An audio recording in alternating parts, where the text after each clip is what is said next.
We're spending some time at the lake to kick off 4th of July weekend, and I thought what better time to make a video about the Sigma 28-70. Let's get to the lake and let's talk a little bit about this lens.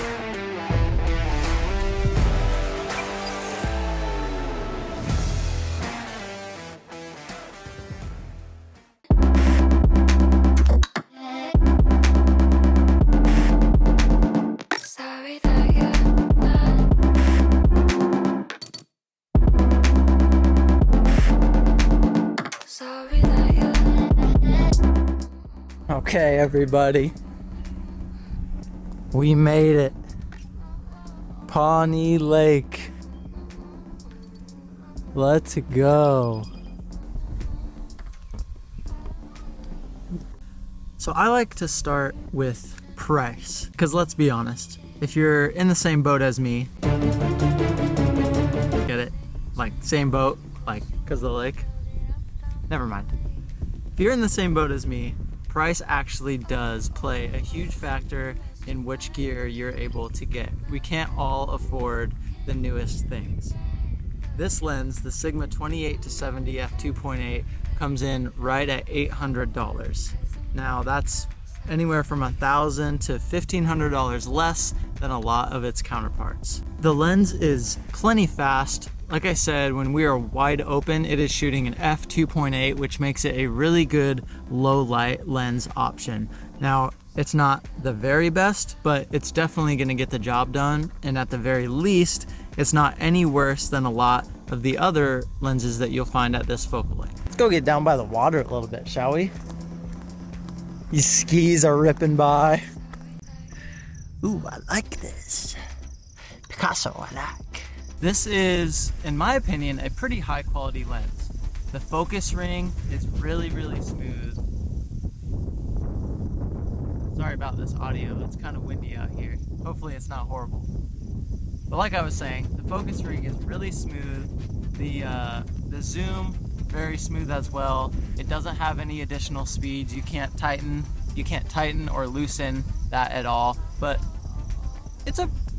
for the price, it's a pretty well-built lens. It's not using cheap plastics.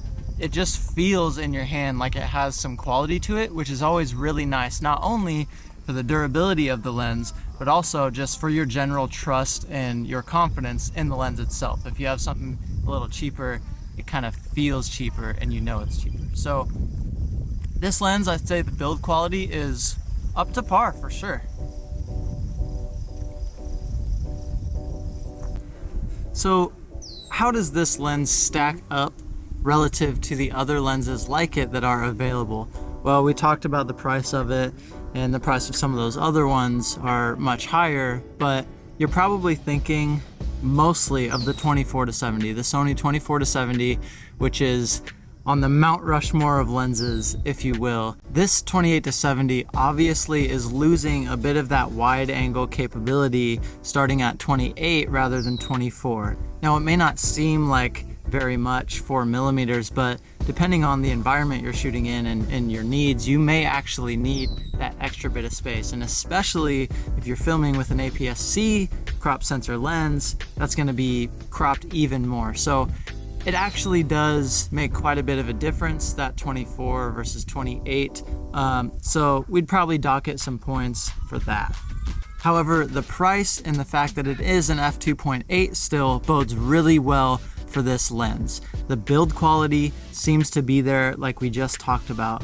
Now, I cannot speak from experience talking about the Sony 24-70 because I don't have one and I've never used one. I do know that in some of the higher quality lenses that Sony's putting out, like their 24-70, now they have the G Master versions, which are basically enabling the lens to keep up with the super fast autofocus of cameras that they're making. And so you have an incredibly fast camera in that manner. This lens obviously doesn't have that, and so lower price point.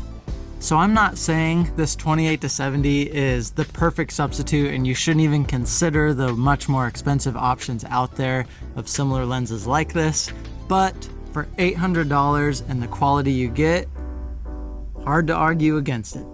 Now, enough about talking about the lens. I'm gonna throw this thing on the camera so you can actually see what it does and what it's fully capable of.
Thank you guys so much for watching this video. If you liked it, give it a thumbs up. Comment if you feel like you got something to say in the comments, and subscribe for more videos just like this. Hit the notification bell so you don't miss more. And until next time, that's it for me. Peace.